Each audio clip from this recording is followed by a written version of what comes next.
Robert Kasibante omu ku babadde bavuganya ku bwapulezidenti nga yamalidde mu kifo kya mukaaga mu kalulu akakubiddwa ku Lwokuna lwa Ssabbiiti ewedde addukidde mu kkooti ensukkulumu ng'asomooza ebyalangiddwa akakiiko ak'ebyokulonda nti bibavudde mu kabbinkano kano akabaddewo Pulezidenti Museveni bwe yakubidde banne ewala n'obululu obugendeyo mu bukadde 8 ng'ono ayagala kkooti esazeemu ebyavudde mu kalulu ng'agamba nti tekaabadde kamazima na bwenkanya era ng'alumiriza okulonda kuno okufumbikiramu obuvuyo n'ebintu eby'enjawulo ebitagoberera mateeka.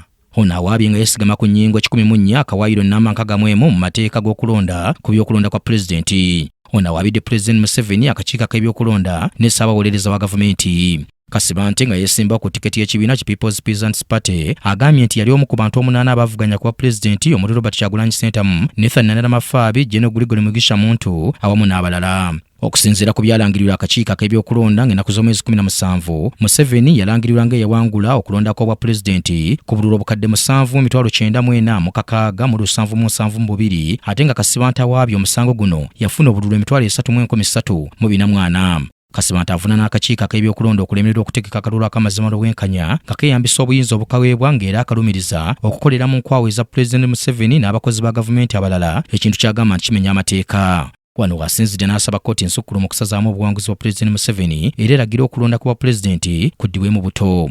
Ono era ayagala n'embalirira y'obumu bwaleetebwa okukola mu kulonda wabula ne butakola eweebwe. Anita Nakayibaale yakusakidde eggulire lino ku Lwa KTV. Amalindirire.